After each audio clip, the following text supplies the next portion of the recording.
Welcome to Coffee with Bridget. And today's coffee is Oh Fudge Chocolate Flavored Coffee by Brooklyn Bean Roastery. And it is in my Do Not Disturb cup.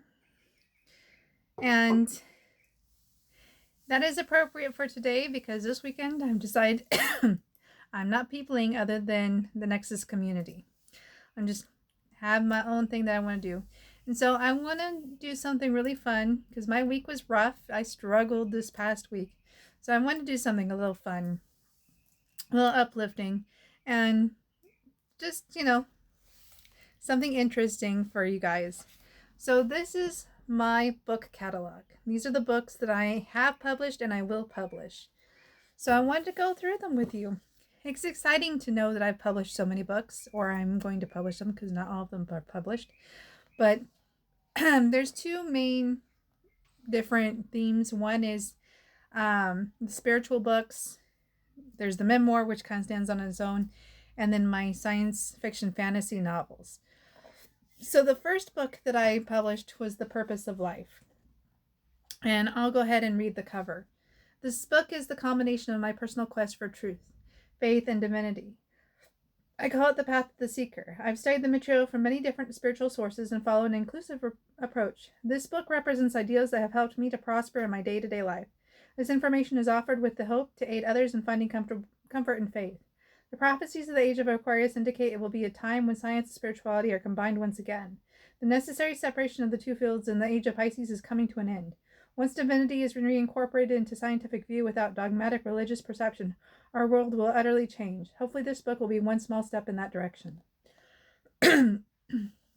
So I did take this down for a little while. I did unpublish it because basically I'm agnostic atheist now.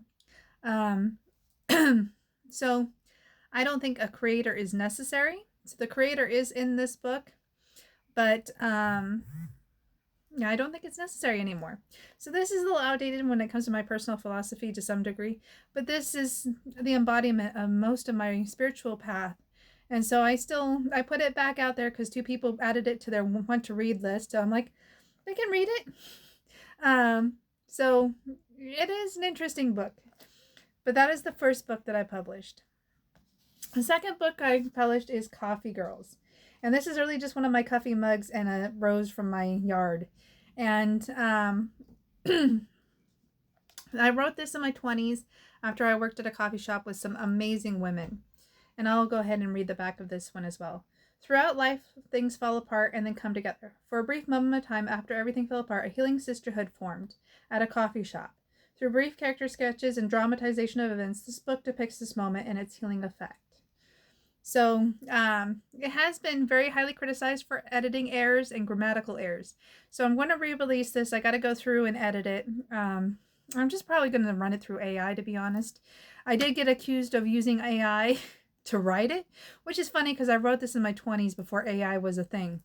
I am now 43. So this was in my 20s, guys. I was like 28 when I wrote this. So AI was not a thing. But I probably will run it through AI now and to edit it just to get it done. Because my dyslexia is a problem. For example, and I have a character in here named Greta, and I wrote great instead. It probably auto-corrected. So yeah, controversial book, but one of my bestsellers. Now the next one I really love. I haven't sold a lot of these. This is Everyday Awakening. And this is a journal book. So it goes through, I think, 42 days. Let me double check. 42 days of journal prompts. And it is the 7 systems. So let me read the back of it. Everyday Awakening, a daily journal into soul, spirit, and self. In a world that moves fast and pulls us in every direction, Everyday Awakening is a sacred pause, a daily guide to reconnect with your inner truth. Drawing from the wisdom of astrology, tarot, the 7 alchemical stages, planetary archetypes, chakras, and Native American teachings, this book is a map for the modern mystic. Each entry offers a short teaching, an embodied reflection, and a journal prompt designed to awaken the sacred and the ordinary. Whether you're beginning your spiritual path or deepening your practice, Everyday Awakening invites you to align with the rhythms of nature and the cosmos, listen more deeply to your intuition and dreams, release limiting stories and embody your soul's purpose, discover the magic already unfolding in your daily life. This is not just a book, it's a companion, a mirror, and a gentle nudge towards your own beginning. So that is Everyday Awakening. I love this book. I may share parts of this on the Nexus community. Just to warn you, I might do this as a daily blog. I started to do this on my YouTube channel for a daily thing, and then I stopped. But Nexus community, if you want to see that, join there, because parts of that are gonna pop up there. Next book is my bestseller. This is the 13 Moons. This is my moon ritual book, and I'll read the back of this. There is a rhythm beneath your daily life, a pulsing wisdom that flows from the moon. 13 Moons invites you to rediscover that rhythm and return to the sacred spiral of nature, spirit, and self. Guided by indigenous moon cycles, astrological archetypes, tarot, alchemy, chakras, and the hero's journey, this book offers a beautifully woven map for... I can't read the rest because the resale, not for resale thing. Its own energy symbols, plant allies, crystals, rituals, and meditations. Each moon has those, offering you a seasonal initiation into deeper alignment and spiritual awakening. Whether you're a seasoned moon practitioner or just beginning to explore the magic of lunar living, the 13 Moons is your companion for reconnecting with the wisdom of the earth and the mastery of the soul. Step into the circle, the moon is calling. So yeah, this is selling really well in Canada. I don't know why.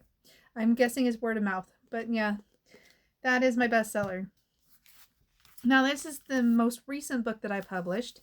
This is The Psychology of Magic, and I love this book. Like, this is the book that I wished was out there when I was younger.